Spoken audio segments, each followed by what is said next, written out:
Ada sukacita? Oke, saya bersyukur sama Tuhan. Jadi saya masih ingat sekali bagaimana Tuhan membawa saya ke Kalimantan Barat, pulang ke tempat ini, lalu mengadakan KKR dan sebagainya. Dan ini adalah tahun yang ke-7 saya ada di sini lagi, dan saya sangat bersukacita. Umat Tuhan, saya rindu membawa satu tema firman Tuhan tentang kuasa dan mujizat yang nyata. Kita akan melihat di Matius. Kita akan lihat dari Matius. Di Injil Matius pasal 9 ayat 27 sampai dengan 31. Di situ Lembaga Kitab Indonesia menuliskan satu perikop tentang Yesus menyembuhkan mata 2 orang buta. Jadi 2 orang buta dicatat di sini. Saya akan bacakan. Matius pasal 9 ayat 27 sampai dengan 31. Ketika Yesus meneruskan perjalanannya dari sana, 2 orang buta mengikutinya sambil berseru-seru dan berkata, "Kasihanilah kami, hai anak Daud." Setelah Yesus masuk ke dalam sebuah rumah, datanglah kedua orang buta itu kepadanya, dan Yesus berkata kepada mereka, "Percayakah kamu bahwa aku dapat melakukannya?" Mereka menjawab, "Ya Tuhan, kami percaya." Lalu Yesus menjamah mata mereka sambil berkata, "Jadilah kepadamu menurut imanmu." Maka meleklah mata mereka, dan Yesus pun dengan tegas berpesan kepada mereka, katanya, "Jagalah supaya jangan seorang pun mengetahui hal ini." Tetapi mereka keluar dan memasukkan dia ke seluruh daerah itu. Ini firman Tuhan luar biasa tentang bercerita tentang Yesus menyembuhkan 2 orang yang buta matanya.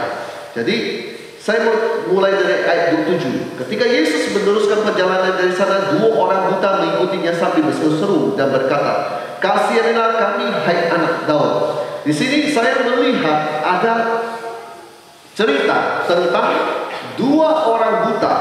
Dia ikut Yesus.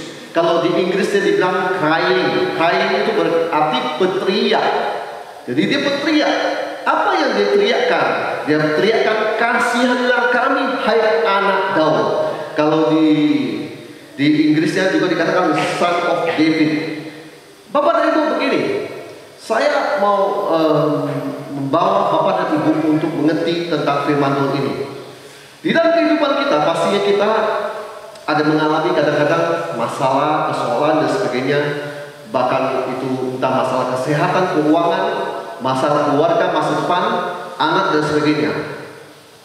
Tetapi di sini kita boleh melihat bahwa ada 2 orang buta. Berarti 2 orang buta ini buta secara fisik dan tidak bisa melihat. Dan dia, ketika dia sadar dia buta, dia mencari pertolongan pada Yesus. Nah, hari-hari ini saya mau bilang kita harus cari Yesus. Di mana kita cari Yesus? Khususnya setiap hari Minggu kita datang ke gereja cari Yesus. Ada amin? Ya, saya selalu mengajarkan jemaat Tuhan di Kalimantan Barat. Anda boleh berada dalam kondisi pandemi 2 tahun, dan saya boleh melihat gereja di Jakarta sepi sekali. Orang yang banyak online lama-lama malas, dan sampai saya menemukan mereka bisa berlibur, tetapi untuk ke gereja tidak. Nah, di sini saya mau katakan, kalau Anda sadar kondisimu saat ini, Anda butuh Yesus karena matamu buta, karena ekonomimu bermasalah, karena keluargamu bermasalah. Seharusnya kamu fokus dan cari Yesus.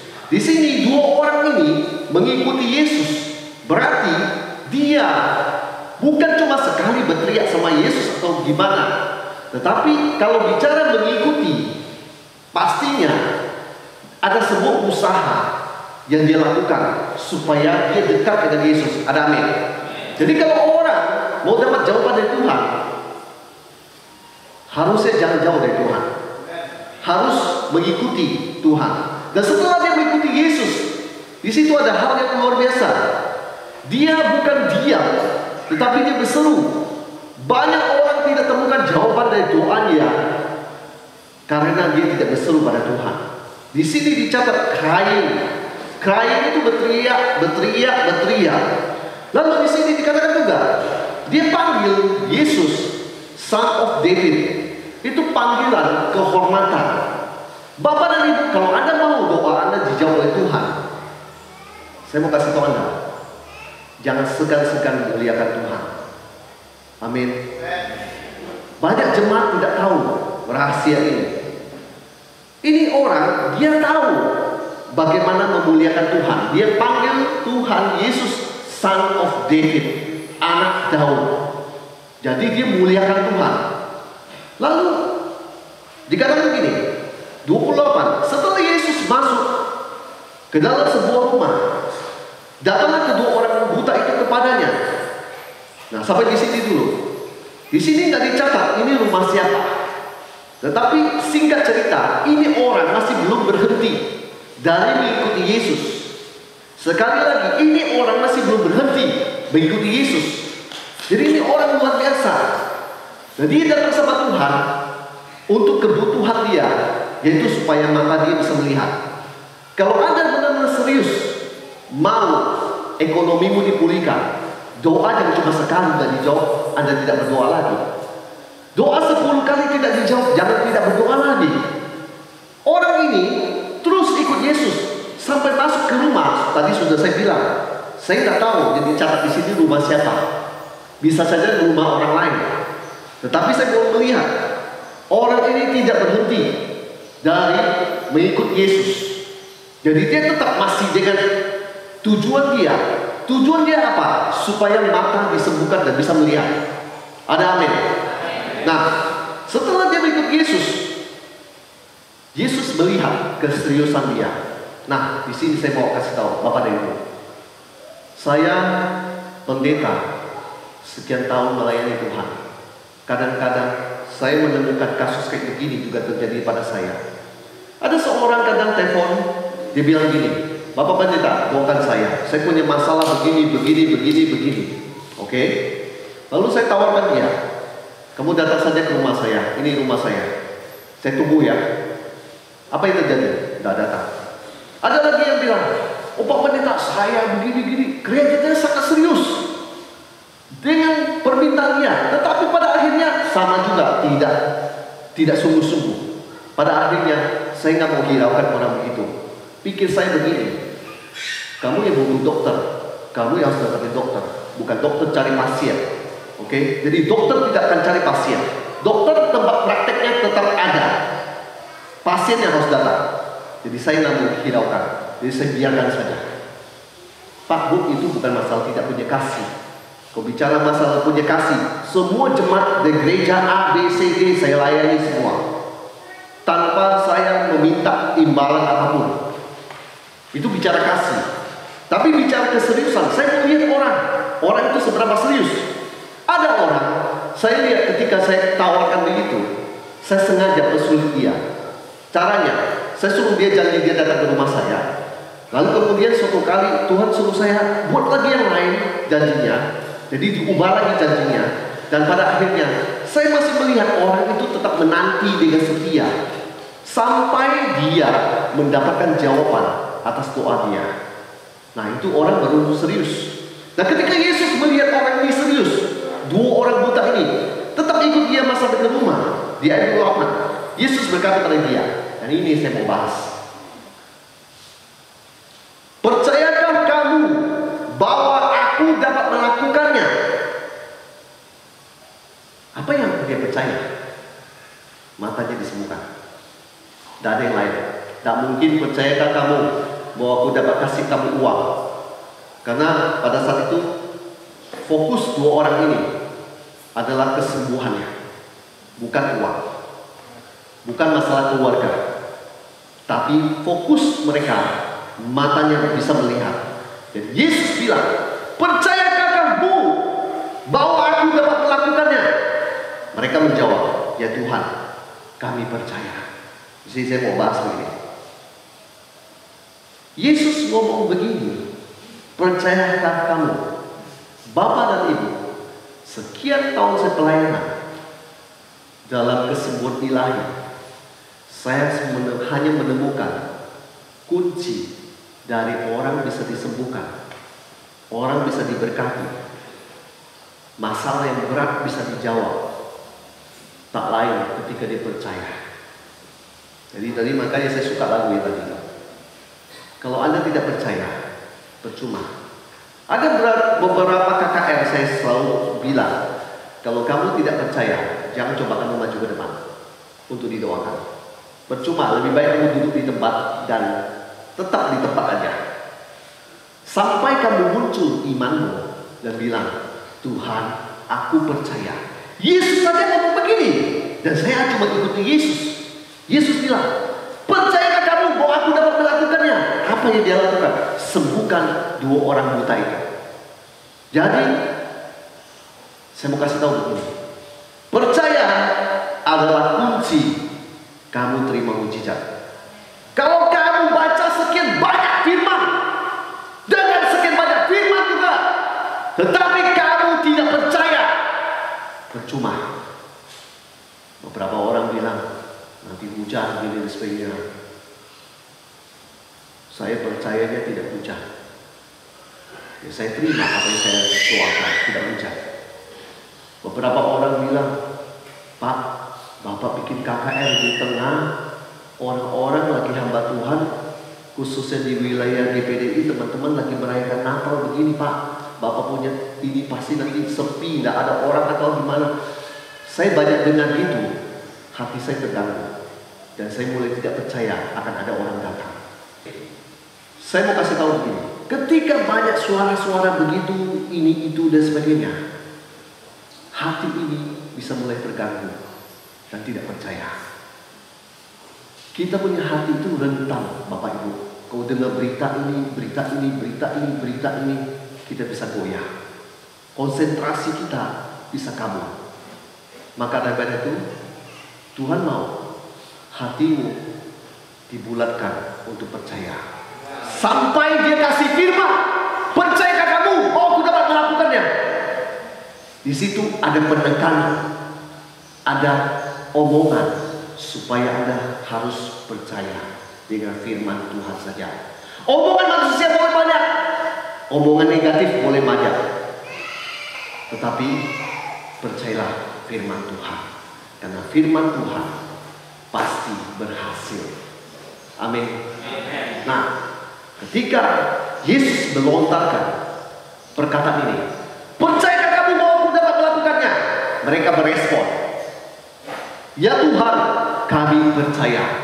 Lihat, setelah mereka ngomong gini, baru Yesus mulai bertindak.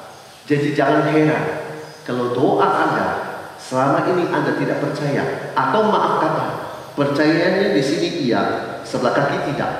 Jadi kiri dan kanan kamu berdiri, Yesus tidak akan bertindak. Sekali lagi, Yesus tidak akan bertindak atas doamu. Yesus akan bertindak atas doamu ketika dia mendapatkan 2 kakimu ada di sini dalam kondisi percaya. Dia akan menjawab doamu. Nah, ketika Yesus mendengar jawaban dari mereka, ya Tuhan, kami percaya. Lihat ayat 29. Lalu Yesus menjamah mata mereka. Sampai di situ dulu. Saya percaya persoalan orang tidak sembuh, tidak dijawab doanya, bukan masalah Tuhan dan bukan masalah waktu Tuhan. Bagi saya tidak ada itu. Saya percayanya iman tok satu, karena tiada mustahil bagi orang percaya. Saya percayanya itu. Jadi kalau Anda lihat Yesus mulai bereaksi, mengeluarkan tangannya, menjamah mata orang itu. Kenapa dia bisa bereaksi begitu?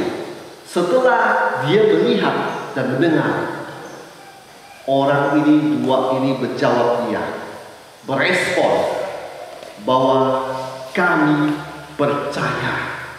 Bapak dan Ibu, kalau hari ini, hari-hari Anda ini sedang sulit untuk percaya, makanya Anda perlu membaca firman. Karena dari membaca firman, iman timbul dari pendengaran. Pendengaran akan firman Tuhan. Dengan kamu sering membaca firman, imanmu akan dinaikkan. Akibatnya, yang tadi tidak percaya menjadi percaya. Orang kalau sudah didoakan lagi didoakan, dia bilang, mana Pak? terjadi apa-apa. Benjolannya tetap ada di sini. Tetapi Yesus mau berkata, "Hei bro, percaya katamu, benjolan ini akan hilang dari tanganmu. Kamu doa sekali, tak terjadi apa-apa. Doa 5 kali, tak terjadi apa-apa. Tunggu, aku mau kamu naikkan dulu level percayamu sampai kamu percaya. Dan ketika kamu berdoa, Tuhan menjamah sembuh." Pak, Bu, kemarin bulan November ada seorang bapak-bapak maju ke depan, PNS, kepala bidang, pokoknya kepala bidang. Dia minta doakan, sakit pinggang. Saya cuma pegang-pegang aja. Habis saya pegang-pegang, saya nggak tahu apa lagi. Dan saya nggak mau pusing mikirin nanti sembuh nggak sembuh. Pokoknya saya tahu satu hal, ketika hamba Tuhan berdoa buat seseorang, jangan pernah ragu. Jadi saya sebagai hamba Tuhan doakan orang itu jangan pernah ragu, tetapi dengan konsentrasi, percaya. Singkat cerita, didoakan selesai, tak terjadi apa-apa. 2 hari, tak terjadi apa-apa. Hari ketiga dengan baik, terjadi apa-apa. Dia lagi kerja bakti di gereja, dia pulang. Habis dia pulang, dia ke toilet, dia kencing. Tiba-tiba rasanya pengen kebelet, dia lari, dia kencing. Habis dia kencing, dia kaget. Batu keluar, dari Alkitab keluar.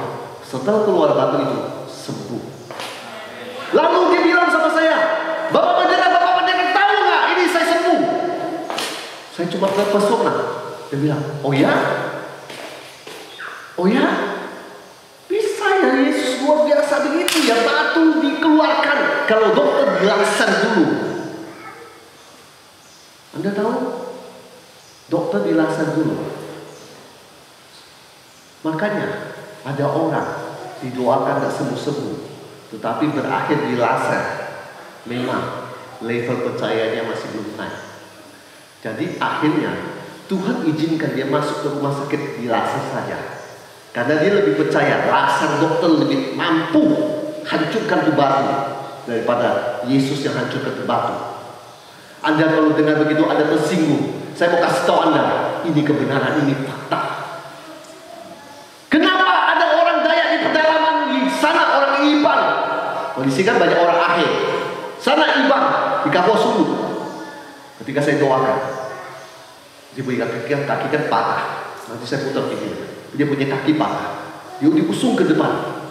Seperti saya bilang, waktu saya lihat itu, ini patahnya dari sini, dari sini turun ke bawah. Nah sembuh nih.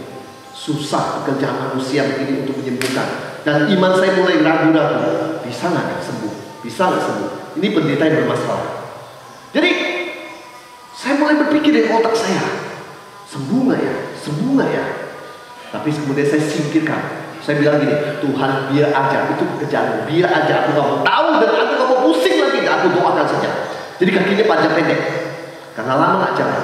Ketika saya doakan, kakinya langsung memanjang. Langsung memanjang, pas itu. Habis itu saya doakan, tidak bisa berdiri. Pulang. Semua cuma tahu kakinya memanjang, tapi nggak bisa berdiri. Pulang. Dengar ya, mujizat telah bekerja. 1 minggu, tak terjadi apa-apa. Minggu kedua, dia mulai pakai tongkat, mulai berjalan-jalan sedikit. Minggu ketiga, makin ada peningkatan. Sampai pada akhirnya, ini orang bisa jalan normal, bisa pakai sepatu hak tinggi, tak masuk akal, dan sembuh.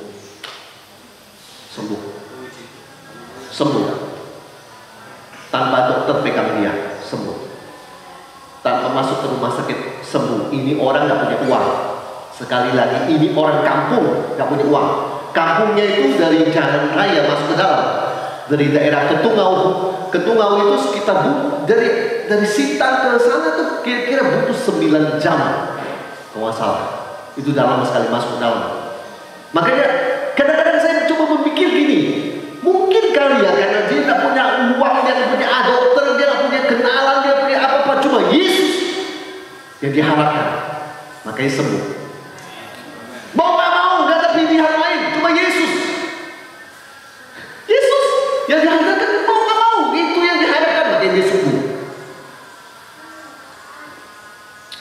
Glory Jesus. Yesus berkata gini, habis dijamah mata orang buta itu, dia ngomong gini, jadilah kepadamu menurut imanmu. Hari ini kita semua sebenarnya sedang menerima sesuatu yang kamu imani. Kamu beriman kamu dapatnya 500.000, jadilah kepadamu menurut imanmu. Jadi jangan salahkan Tuhan. Lalu Pak, kalau saya mau ekonomi saya berubah gimana? Imanmu tolong diperbesar. Halo, imanmu tolong diperbesar. Begini, saya kalau bersaksi ini agak tidak enak, tapi tolong jemaat jangan salah mengartikan kesaksian ini. Saya bilang sama istri saya pulang saya mau naik Garuda. Memang nggak boleh. Nah, saya punya iman bisa saya naik Lion aja, murah, cuma 600.000. Garuda, ya sekian kali lipat lah. Kalau iman saya set Lion, ya Lion. Jadinya Lion, beli Lion. Amin. Mengerti Bapak Ibu? Kalau saya set Garuda, maka yang saya terima Garuda. Amin Bapak Ibu. Maka dari itu saya mau ngomong, tahu nggak hari-hari Anda semua itu ditentukan oleh ukuran imanmu sebesar apa. Kalau kamu percaya kamu sembuh, kamu sembuh. Karena Yesus berkata, Matius pasal 9 ayat 29, jadilah kepadamu menurut imanmu. Kalau kamu percaya masa depanmu baik, kau akan terima yang baik itu masa depanmu. Kalau kamu percaya bahwa kamu punya ini, jadilah kepadamu sesuai imanmu. Pak, Bapak terlalu banyak berkhayal. Saya bisa mengimajinasikan, membuat sebuah gambaran. Ini mimbar, saya beli dulu. Saya mulai beriman. Saya ada gambaran mimbarnya kayak gimana di dalam bayangan saya. Jadilah ini. Ini tadi tidak ada. Sekarang saya pegang, fisiknya ada. Saya ingat ini juga barang ini. Tadi semua ada. Tapi ada pilihan juga. Beli yang merek China, yang murahan punya. Tuhan berkata, imanmu begitu, jadilah begitu. China, murahan punya. Tapi saya bilang enggak. Saya mau beli yang bagus, yang tahan pakai, yang bisa dipakai lama. Jadilah begitu. Ini proyektor. Saya mau beli yang bagus Tuhan. Ya kalau tembak jauh, dia tetap resolusi tetap tinggi. Jadilah kepadamu sesuai imanmu. Kalau saya mau tubuh saya sehat, orang lain selalu bilang, Bapak setiap hari KKR, jangan jauh lagi.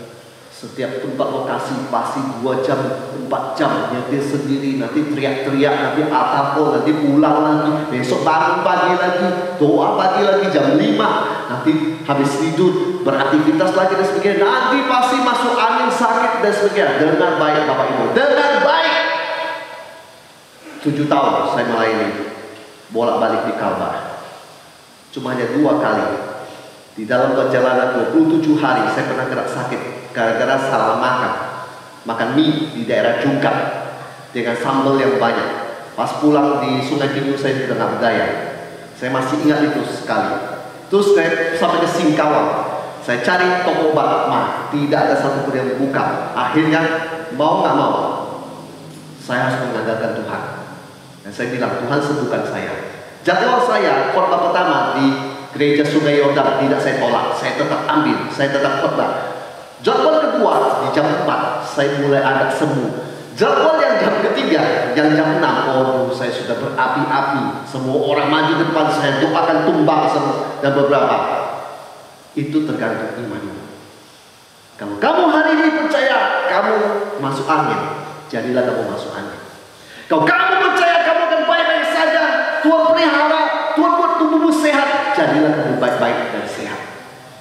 Kuncinya iman. Iman. Tadi kunci pertama, percaya. Kunci kedua, iman. Di dalam semua pelayanan saya selama 7 tahun kurang lebih di tempat ini, di Kalimantan Barat, tidak lebih semuanya berdasarkan iman. Pak Bu, yang namanya godaan untuk meruntuhkan iman saya banyak sekali dari omongan yang hamba Tuhan ini, tempat ini, dan sebagainya. Banyak sekali masuk ke pikiran saya. Kadang-kadang saya bilang, sudahlah, jangan banyak ngomong inilah, udah kita lihat aja apa yang terjadi. Fokus saya nanti bisa berubah. Nanti saya bisa ikut Anda. Jadi tidak beriman. Tetapi saya putuskan satu, Yesus selalu keras sama orang yang tidak beriman, dan dia tegur, termasuk Petrus, siapapun murid dia kena tegur. Kalau Bapak dan Ibu baca, selalu kena tegur yang berhubungan tentang imannya. Hey, you little faith. Apa itu bahasa Indonesia? Artinya, hei kamu iman kecil, bukan kurang percaya. Lembaga Alkitab Indonesia menerjemahkannya terlalu sopan. Kebenarannya iman kecil, dia bilang. Dia ngomongin Petrus, dia ngomongin murid-muridnya. Berarti di sini Yesus menyindir murid-muridnya punya iman. Saya percaya Anda yang hadir pada malam ini, coba Anda berpikir sebentar bahwa semuanya bisa kamu dapat dengan kamu punya iman. Kau bisa sembuh, kau bisa diberkati, kau bisa dapat kerjaan baik, dan lain sebagainya. Asal kau punya iman. Dengan kamu punya iman, kamu tahu kau akan bisa mendapatkannya. Pak Bu, sudah saya saksikan berulang kali. Ini materi ini semua nggak ada, semua nggak ada, semua cuma iman. Dan saya selalu bilang sama istri saya bilang, kamu lihat barang-barang kita, itu semua nggak ada. Dan seorang rekan kita yang melayani di ministry kita, saya tunjukkan sama dia, kau bangun fondasi, kau bangun rumah, bangun fondasi, nanti kamu lihat rumahmu akan jadi. Dia waktu dia lihat, mungkin dia juga deg-degan, mungkin dia lagi berpikir siapa yang saya mau hubungi dan sebagainya. Mungkin juga dia tidak, karena dia orang yang saya tahu, dia orangnya begitu. Tetapi satu hal, hari ini saya bertamu ke rumah dia, saya lihat rumah dia, saya tersenyum, saya lihat ke dalam, ke kamar. Bukan pengen jauh, bukan pengen cari tahu kamarnya kayak gimana, cuma hanya pengen lihat. Karena mungkin beberapa tahun ke depan saya juga nggak akan lihat lagi rumah itu. Ya karena nggak mungkin saya nggak punya waktu untuk kembali ke Kalimantan Barat lagi. Tapi saya mau kasih tahu begini, Pak Bu, Tuhan mau ajar Anda hari ini kamu harus punya iman. Yesus bilang, jadilah pada menurut imanmu, bukan menurut iman tetangga, bukan menurut iman bapakmu, bukan menurut iman mamamu, tapi menurut imanmu. Jadi, saya bertahun-tahun cuma mengandalkan Yesus dengan iman saya, dengan percaya saya, bahwa saya masih bisa Tuhan. Orang lain bilang, Pak, dengar baik, Pak, sebelum saya turun ke Kalbar, Pak, lamaran BMKG Bapak di daerah Kaposulu begini-begini. Aduh, memang saya sudah tahu semua itu. Ya tolong jangan diomongin lagi dah. Kita bukan melawan BMKG, tetapi saya punya iman, tidak akan banjir. Ya, saya berdoa, jangan sebagai pencomong ketahuin saya dendam. Nanti lihat aja pendeta Hendrik kalah. Nanti kita lihat aja, kita tunggu dia. Beberapa orang yang sama juga, waktu selama pandemi 2 tahun, menantikan saya kena virus corona. Dan dia siap menertawakan saya. Kalau saya kena virus corona, dia akan bertepuk tangan. Dia bilang, rasain lu kena virus corona. Dibilangin, kamu dengar kan? Tiap kali dibilangin masih tetap ke sana, ke sini, ke sana, ke sini. Pendeta satu gereja yang besar aja ngomong begini ke saya, Pak Hendrik, ada loh yang kayak Bapak tuh ngomong gitu. Dari Yesus apa semua? Pulang dari gereja saya, kena dia Pak. Pulang dari pelayanan di Kalbar, kena dia. Bukan dari gereja saya. Pulang dari pelayanan, kena dia. Itu kan kayak menertawakan. Di dalam nama Yesus, 2 tahun lebih, 2 tahun kurang lebih, saya dan istri saya tidak pernah ada panas dingin, batuk, sesak napas. Kami selalu cek dengan tes packnya antigen. Kalau Bapak Ibu di sini mungkin agak takut untuk menyentuh itu, karena pasti positif gitu. Kalau kami tidak, kami di Jakarta selalu punya itu. Jadi kami kadang beli untuk lihat, supaya kalau kami kena, jangan kami tularkan orang lain. Tetapi kami punya, kami tes berulang kali begitu, hasilnya semua negatif. Maka saya bisa dengan bangga menceritakan Yesus benar-benar tertulis di Mazmur 91. Dia mengcover kami berdua dengan darahnya. Amin. Haleluya. Kalau nggak pernah tes kan nggak terbukti loh. Ini saya tes loh. Setiap kali kami kadang kalau ada apa-apa, kami langsung ke rumah sakit. Bukan karena ketakutan ya, tapi kami datang untuk buktikan bahwa ini Tuhan benar-benar berkuasa. Kita tes negatif. Di situ saya mau ngomong, Tuhan mau ada punya iman stabil, tidak bergoyah kiri dan kanan. Dan begini, 30 terakhir. Maka meleklah mata mereka, sampai di situ saja. Yang 30A. Maka meleklah mata mereka. Begini Bapak dan Ibu. 7 tahun kurang lebih saya ada di Kalimantan Barat berjalan. Saya boleh melihat semua pelayanan yang ada. Pada akhirnya saya cuma lihat satu. Mujizat membawa orang-orang Kristen jemaat Tuhan makin percaya dan mengakui kebesaran Tuhan. Dan saya tidak bilang, oh mujizat itu salah. Kita fokusin yang mujizat takut dan sebenarnya. Ya kalau kau di sini lagi sakit, kamu pasti butuh itu. Ya daripada saya bilang orang-orang yang lain cari ke dukun, lebih baik kamu fokusnya cari ke Tuhan. Amin. Dan itu tidak ada yang salah dengan mujizat. Kuncinya cuma 2. Kau mau dapat mujizat, kau harus punya percaya. Percaya apa? Percaya pada firman Tuhan.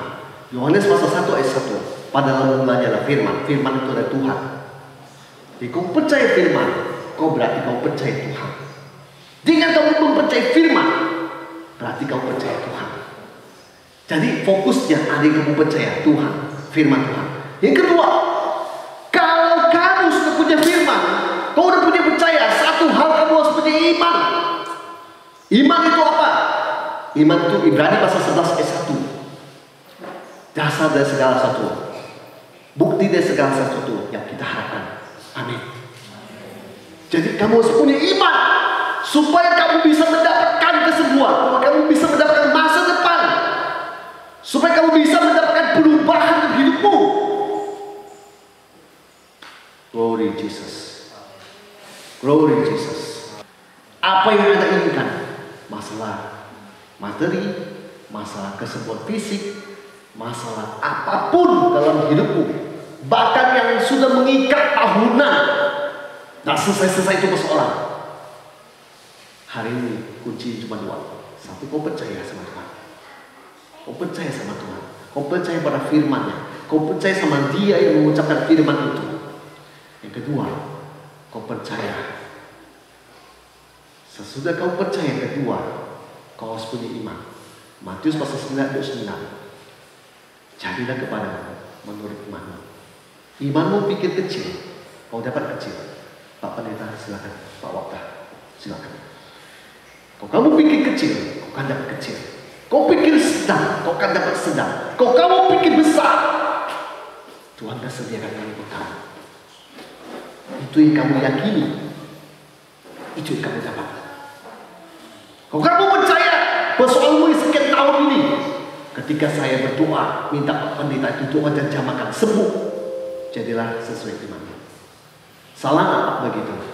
Kalau menurut saya ini tidak salah. Kita kan bukan berdoa dengan nama yang lain, tapi lebih penting lagi bukan masalah ke personnya, ke Bapak Pendetanya, tapi kepada Tuhan ya. Saya nggak heran ketika ada wanita pendarahan zaman jumbai disembuhkan. Karena apa? Yang diucapkan dari mulut dia, asalku zaman jumbanya, aku sembuh. Kalau hari ini aku berkata, asal aku lakukan ini KKR tidak akan hujan Tuhan, maka jadilah seperti yang saya percaya. Asal aku lakukan, tidak hujan.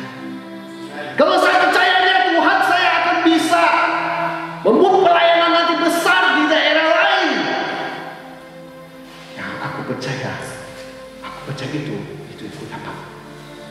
Kalau saya bilang gini, Tuhan, izinkan saya melihat kasih-Mu, kemuliaan-Mu.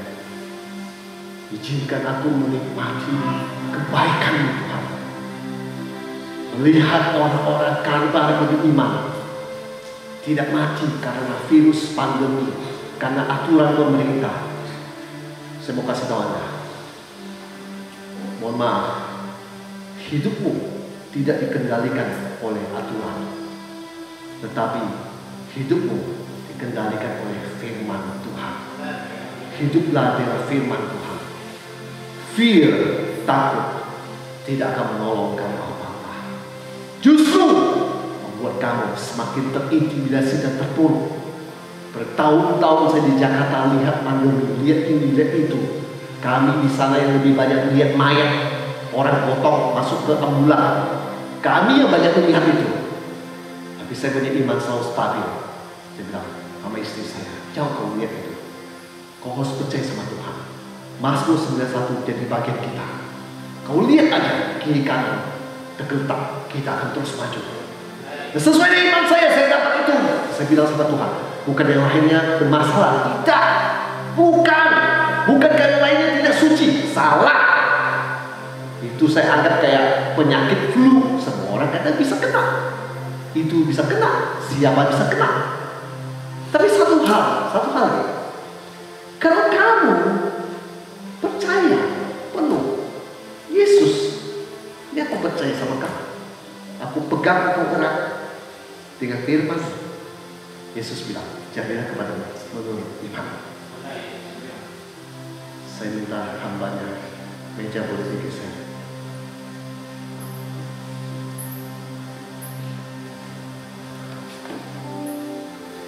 Boleh string naikkan piano. Lembut aja pianonya. Mainkan aja.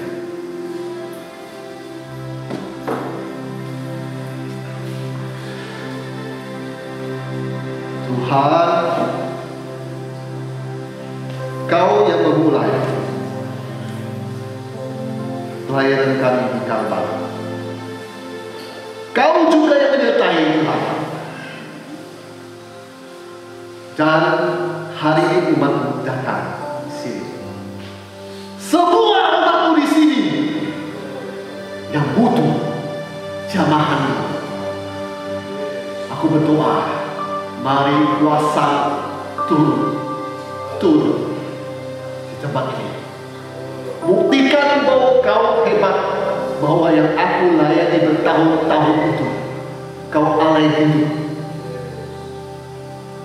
Buktikan bahwa Engkau berkuasa dengan otoritas-Mu, Tuhan. Kau berkuasa. Haleluya. Kamu berlutut dulu. Siapa lagi yang mau didoakan dengan persoalan apapun? Kau maju dengan baik. Kau maju dengan kau bawa persoalanmu. Yang lain berdiri aja, Cuma ini yang saya suruh berlutut.